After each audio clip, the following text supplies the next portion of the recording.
Hello, my name is Steve Farrell, and I'm a scientist here at Brookhaven National Laboratory. Today I'll be discussing my research on using X-rays to understand how catalysts work. So, what exactly is a catalyst? Well, most chemical reactions require some sort of energy input to proceed, be it heat, light, or electricity, much like how your car's spark plug literally sparks gasoline in order to combust. So, many of the products and pharmaceuticals we use require a lot of energy, which can be costly and prohibitive. But as chemists, we have a bit of a cheat code in the form of catalysts. These are materials that we can add to a reaction that don't necessarily react themselves, but help reactions to proceed more quickly and with lower energy barriers. They can take the form of pellets or powders or even salts and other forms like this. And your car even has a catalyst in the form of a catalytic converter. It's coated with a material that converts toxic exhaust while you drive. So if you're not familiar with catalysts, this might sound like magic. So how exactly do they work? I like to think of it in the form of the good old game of American football. Like kicking a field goal, you can consider the kicker and the football to be our reactants, and they react to form a product, which is scoring 3 points for a field goal. Now, kicking the ball out of the air or laying limply on the ground would be very difficult. Football teams tend to employ a catalyst in the form of this holder, this guy here. They catch the ball and place it in just the right position and just the right orientation to make the kick as easy as possible. If they held the ball too tightly, it would be impossible to kick out of their hands. Too loosely, and the ball would just fall over on the ground. Catalysts behave in the similar way in which they interact with the reactants in the area to make the reaction as easy as possible. And much like a holder, a catalyst can be reused over and over again, so it can be used for many different reactions. Now, this might sound like magic and fun and cute and all, but how do they actually work? Well, unfortunately, we don't really have football players to hold all of our molecules for us. And in fact, many catalysts we use, we just know from trial and error or just historical basis, and we often have no idea why they work, which can be really difficult to improve them or understand how to design new catalysts for new reactions. And that's where we come in at the synchrotron light source here at Brookhaven National Laboratory. So today I'll be talking about one specific example. Molybdenum disulfide, or MOS2, is a catalyst material that is often found as a mineral known as molybdenite, and it has a really neat structure. It has a layered material that has both molybdenum and sulfur atoms arranged in a way much like graphene. It has a lot of surface area which allows it to interact with its environment very easily. It's used for a number of different reactions, including for the sulfur removal from crude oil and also for the upgrading of biomass into biofuels industrially. However, it suffers from a fatal flaw. And that's that if you look at an individual layer here, the atoms around the edges of it are incredibly active. However, the rest of the material is actually pretty much inert. It doesn't react with its environment at all. So luckily, we have history on our side. Many clever scientists and engineers have found ways to improve MOS2 by adding things such as dopants, or decorants as we call them. These are atoms that you can add to the surface.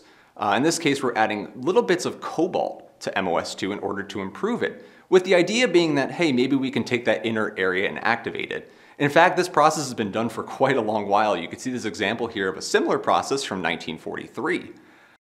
However, we don't really have a great grasp on where these atoms go. Are they just going onto the edges of this material, which is already active and we're only making slight improvement? Or are we actually putting it onto this inert area where we really want it to go and activating it to be the catalyst it ought to be? So to understand this, first we need some MOS2. So we actually make our own. We grow some really small particles of MOS2 in what is essentially a very hot chemical soup. This is a process known as colloidal synthesis, which is really useful because we can grow very small particles that are all roughly the same size and with the same amount of cobalt on them. And this means that pretty much our batches are pretty consistent, so we can study these with no problem.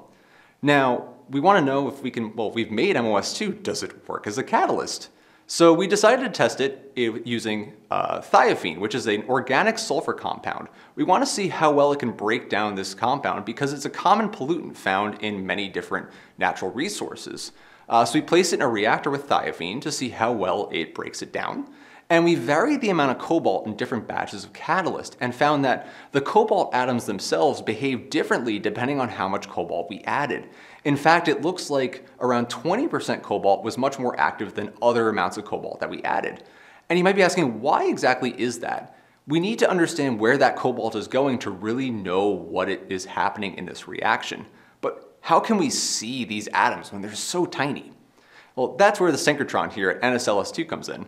We use many techniques here, but one in particular that we used is called X-ray absorption spectroscopy, or XAS. We can dial into the specific absorption energies using really bright X-rays for specific elements and understand what's going on in their local environment. In this case, we dial into the specific energy of absorption of cobalt atoms in our array, and it'll absorb the X-rays and then immediately relax back down and release its own photons, which will then kind of reflect through the structure, much like a dolphin performing echolocation. And this will allow us to get a map of the local neighborhood of these atoms. So XAS can tell us many things, but specifically, in this case, it can tell us the distance between neighboring atoms. How close is this cobalt to its neighbors? It could also tell us the identity of these neighbors. Is cobalt closer to sulfur, or is it closer to molybdenum? And finally, it can tell us how many of each neighbor. Is cobalt near 3 sulfur atoms or 4? All of these parameters are very important because each possible location that cobalt can attain on MOS2 will vary in all 3 of these aspects. So what exactly did we see? Well, it turns out this is a kind of graph that we would get from this sort of experiment, and we can look at these peaks. What they tell us is the average distance between atoms, and we can actually model based on the different positions, based on their shape and their location, what the different positions of cobalt can be on average. And you can see that by adding a little bit of cobalt here and increasingly adding cobalt, we start to see a change in these structures. I won't go into the details of the math, but we do see generally that, well, hindsight's 2020, cobalt likes to go on the edges of MOS2. As I mentioned, MOS2 edges are very active. They're going to interact with their environment. Of course, they're going to grab onto cobalt. However, there's only so much edge area available. And once you start to surpass that limit, you'll start to go wherever you can, and that really ends up in that inert area. So how exactly does cobalt improve MOS2 then? Well, what we ended up seeing is around, for the size of these nanosheets here, we would see around 16% cobalt was where we started to activate that inert region of the surface and start to maximize the activity of these catalysts. Now, unfortunately, there's always too much of a good thing, and adding too much catalyst or too much cobalt to this system tends to start to crowd the surface, which is why we have such a great optimum around 20%. We can use this information then to better design MOS2 catalysts for not only existing operations, but also future catalysis operations that might be useful for MOS2 or other similar catalyst systems. So of course, no scientist knows all the answers, and I would not be here speaking to you today without such a great team of support. So I'd like to thank my collaborators here who have been helping me throughout the years. And I also always recommend having a great moral support within science because, of course, science can sometimes be very hard. But we need to stick there for each other, so I really appreciate it. Thank you for watching.